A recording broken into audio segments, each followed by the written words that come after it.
go straight to questions. Here we go. Nancy. Simone, congratulations. Thank you. Can you talk through the interaction that you had with Sue? She said it made a huge difference. Yes, so after Suni vaulted, I knew exactly what was going through her head. I dealt with that in Tokyo, so I just knew that she needed some encouragement and somebody to trust her gymnastics for her and to believe in her, so that's exactly what I did. I went back there and I went to talk to her and I was like, did you get lost or did you just decide to do a 1.5? So we kind of discussed that.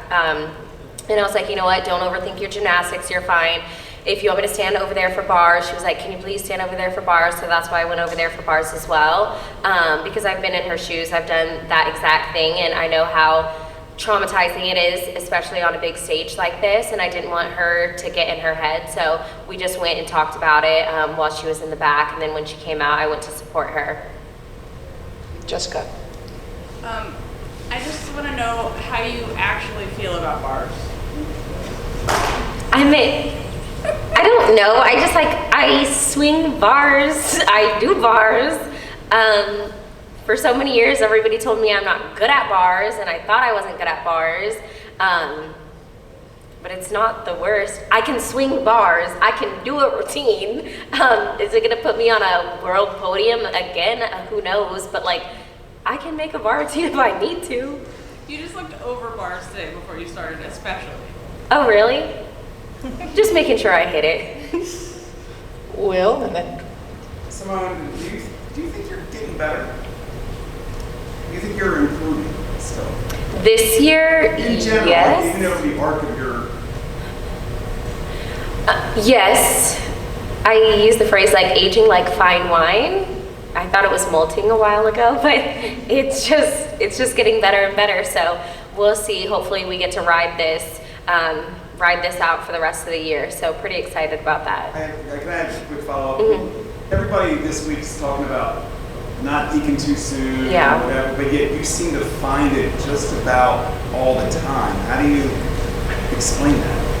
I think it's great coaches. I have Cecile and Laurent, and they know exactly where we need to be and when we need to be there. So I think it just goes back to training and how we train in the gym. It just correlates to how we compete.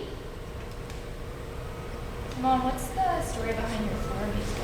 You big Taylor Swift fan? Well, everybody kind of wanted something different, choreographer as well as music, and I actually I hate learning a new floor routine. That's the worst part for me, so I just kind of let everybody kind of pick whatever they wanted. So actually my agent suggested Taylor Swift, and so then I found this Beyonce song that I really liked, so then we kind of collabed it together, and then obviously with Cecile and Melanie using Gregory, that's kind of how we came together.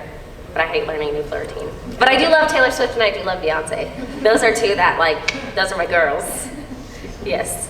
Emily and Juliet, and then Danielle. So it seems like the attention and expectations on you just keep growing over the years. What have you figured out to be the most effective ways for you to be able to navigate that on a daily basis? Just making sure I'm healthy mentally and physically, and I think at this point, mentally is just as important as I physically feel, so just making sure I go to my therapy sessions weekly.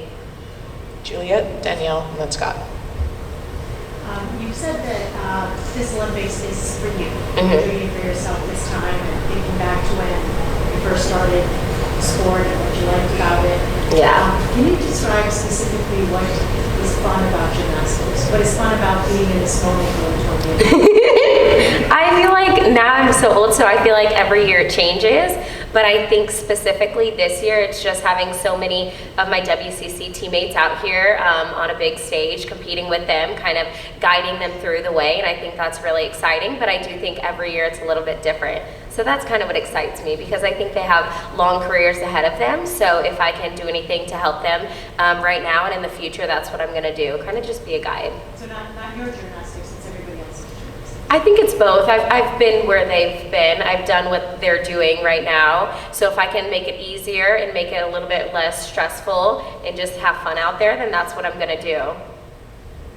When we're watching you, Simone, it seems like you really haven't lost a step from where you were at before, but obviously you put in a lot of work behind the scenes. But when you first got back in the gym and started really training, last January, do you think that you would be able to both mentally and physically get back to the point where you were? To be completely honest, no. It took a lot mentally and physically to just trust my gymnastics again, and most importantly, trust myself, because I think that was the hardest part after Tokyo, is I didn't trust myself to do gymnastics. I knew that it would come if I started training again, but it was really hard to trust just myself. Do you feel like the mental part was harder than the physical, or? Yes, absolutely. Mentally, it was a lot harder than physically, and I think both coaches can attest to that. Scott, and then Patricia, and then Della and Alyssa. What's been the biggest change to your training and the way you're thinking about competition this Olympic year than in 16 and in 21? I think, well, first, I do a lot of therapy, so every time I'm in therapy, if I'm like, oh, I'm gonna die, she's like, don't say that. That's not good to rehearse that, it's not good to say that, or whatever negative thoughts I have. She's like, this is therapy, it's an open space, so please don't say that, like, you can't remind yourself that. But I actually think there's something good about going into 2016 like blindly, because I didn't know anything and the expectations weren't as big as they are now. So now, having gone to 2 Olympics, everyone I feel like gets a little bit more stressful, because I know exactly what to expect. I know exactly what I expect from myself. So I honestly think Rio was so much fun, because I was a little bit like ditzy and out of it, and then they told me, oh, you made this event final, this event final, this event final, and I was like, oh, that's cool. And now I know exactly what qualifications is, so there's like beauty in the blindness. So yeah, just focusing on what I can control. Patricia. So Jonathan looked like he was taking notes tonight. So what is he taking notes on? Yes. So my parents, since they were younger, they always have the score sheets out there, and my mom and dad, they never used to like display scores like everybody, so they would like to take the notes and scores and of every athlete. And at the last meet, Jonathan saw my parents doing it, and he was like, where'd you get that? I need one of those. Because whenever he learns about something, he wants to like really dive in, and he's kind of a nerd in that aspect in the best way. So if he's gonna learn about gymnastics, he's gonna learn about it. So that's what he was doing, was keeping score of everybody and adding it up and stuff like that. Yeah.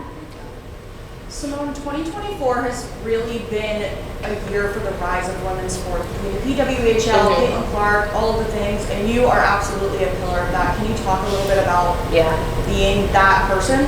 Yeah, I think it's very unique. It's exciting to see. We're rooting for all of the sports, all of women's sports. It's so nice to watch, especially my husband gets really excited about it, but to finally have women's sports at the forefront is super exciting, and I feel like we couldn't ask for more.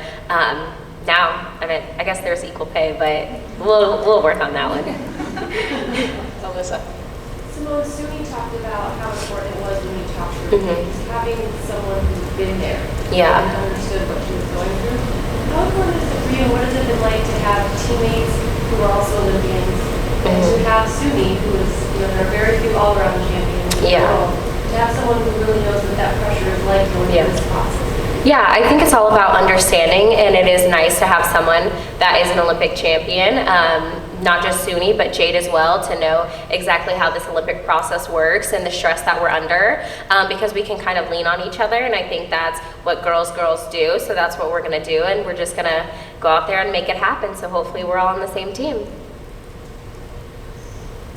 We'll do just a few more questions and then call it a night. Jessica. So I just wanted to ask about how many of your teammates all made it to the trials. Because I feel like it's been like 30 years since that many. So like for all of you, that's my question. For me, it's really exciting. The girls were really emotional tonight whenever they found out not only did they make national team again, but Olympic trials. And it's a huge feat, and it's a huge honor, and it's a step in the right direction. And I think it's super exciting for them to have that experience, because no matter what happens at the end of the day, they can say they've been to Olympic trials, and it's truly a unique experience, and it's so much fun once you get there. So I'm happy that we get to all go together. Alyssa, and then Scott, and then Juliet, sorry. Cecile, Yes. I'd like to ask you a big picture question. You know, we've all been covering gymnastics a long time. When you look out and meet like this, you see so much that has changed over, let's just say, the last 10 years. And whether that in the skills, what we're seeing, coaching, the attitude, the culture, how much of that is Simone's influence? And are there things that you can look at and say, that is Simone's influence on the sport, outside of maybe just the skills that athletes are doing? I think she's just staying true to herself. She actually doesn't really care what people are going to say. And if she wants to laugh out loud, she wants to say something, she wants to talk to somebody, she's just going to walk across the stage and do it, regardless of what people might think. And I think it's opened the door to a lot of more freedom and fun and kind of, I don't know, they all chat, we're all competitive, obviously, but the atmosphere is so much respect for each other. Scott?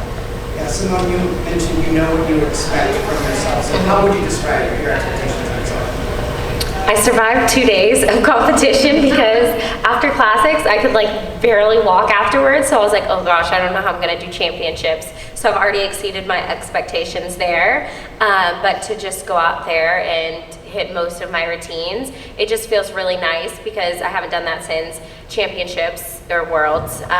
So to just take that momentum and keep going forward. So yeah. Juliet?